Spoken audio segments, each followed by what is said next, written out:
The Elks Veterans Memorial right here in Chicago is one of the most beautiful memorials in the world. And it's a lasting tribute to those who fought for our country and gave their life in war. I'm Paul Lisnick. And while this tribute to our veterans dates back to the early 20th century, there is indeed another tribute to America's war heroes here in Chicago that got its beginnings just a few short years ago. It's called Honor Flight. And it's part of a nationwide effort that brings World War II veterans to Washington, D.C. for the day so that they can see the national memorial that was built in their honor. So join us today as we board Honor Flight and accompany 93 war heroes to our nation's capital for a very special day of honor.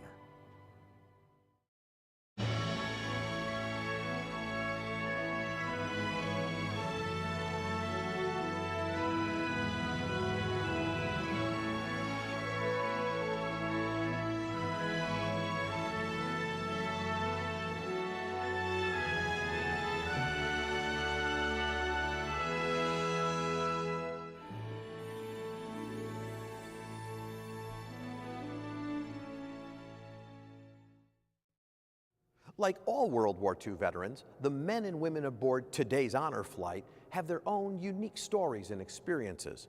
We had the privilege of meeting and talking with several of these vets prior to their journey to our nation's capital. They're no different than anyone else who went to war. And while each is an individual, they are in many ways every person who went off to fight for our country. A nurse who arrived on the shores of Normandy to aid those who were injured during the invasion. An African-American soldier who knows that while all served in one service for one country, there was still separation and inequality. And a sergeant who spent the war working as an undercover agent for the Counterintelligence Corps. Here are their stories, the stories of 3 World War II heroes. During World War II, I was a nurse in the 35th Iraq Hospital, which was behind the front lines of General Patton. And we followed him throughout the whole war until it ended. Every time he moved, we moved. He'd win a battle and we'd win a battle with him. When the war happened, of course, everybody was willing to go into it. They all wanted to join, even us girls. So we took the train to Boston, a few of us, and went into the place there where they had the Army recruiting station, and before we knew it, we were in. That was it. They put us on the docks, and we took the Queen Mary on February 12th. We set out to go to England, but we landed in Scotland. I guess that was, we were chased all the way along the ocean by submarines.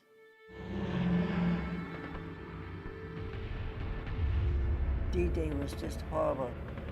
I was in London going to anesthesia school, and the airplanes were so heavy. It was a black sky with all the planes going over. Noisy, the engines of the planes were terrible because it was all day long.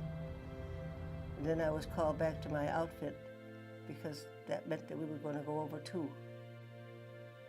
There was one hospital already set up in Normandy, which we helped with as much as we could.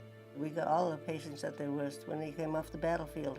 They had a lot of shrapnel, a lot of burns. I joined the Army to do my job, and I guess I was doing my job. It was hard work, but it was good work. We were saving a lot of lives, a lot of lives.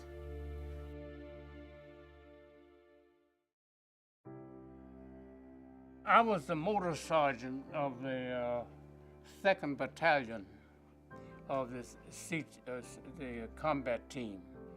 I had 39 vehicles in my command. Had to keep them rolling, see that the ammunition got to the front line to the guys. That was my basic job.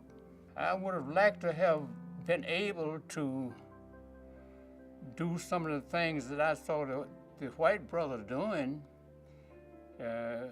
but I wasn't, and I could understand that that was the way of life. That's just the way things was then, and I just accepted it.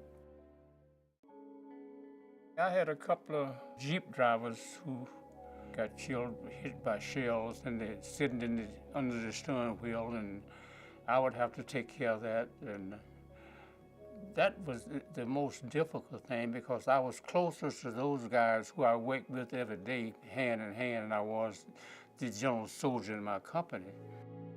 To see one of your close friends die or get killed, know of him getting killed would be the most difficult part of it. I mean, you know that people is dying every day, but when one of your close friends leave, it touches you very much more. I don't scare easy, and and my mind was if I was going to die, I was going to die, and if I was going to live, I was going to live. And I always had a thought that I was coming back to the States, and I was never afraid.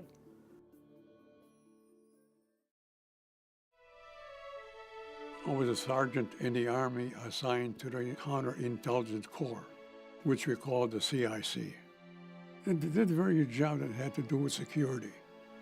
I was stationed in Weymouth, England until the Normandy invasion. And it was quite a sight to see all the planes going on during an invasion and the boats leaving. And about 10 days after the invasion, we boarded a boat, the company that I was with, and went to Normandy.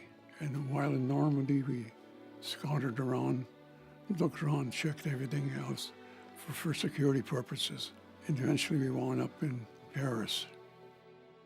Churchill and de Gaulle came and they had a very big parade.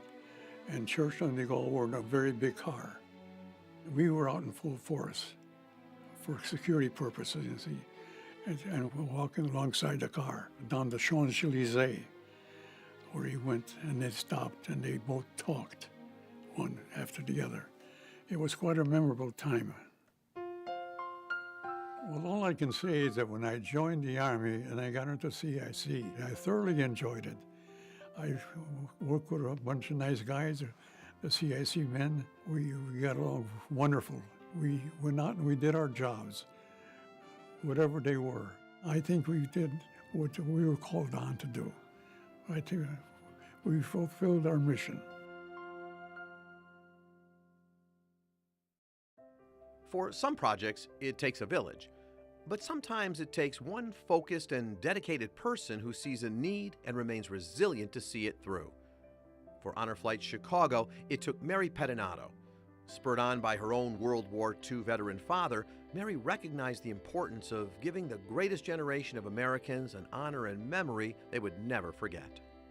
Honor Flight Chicago started in March of 2008. We had our first board meeting. We were very excited, and we knew we wanted to fly World War II heroes to see their memorial, and that's all we knew.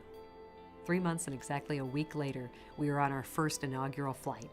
We flew 60 World War II heroes and 40 Guardians to Washington, D.C. for their Day of Honor on June 11, 2008. I'm asked why I do what I do on a regular basis. There's nothing that could compare to making a veteran's life complete. I've had many World War II veterans that have said to me, I can rest in peace now. I can go. I can be with my wife in eternal peace. That's what I do, what I do.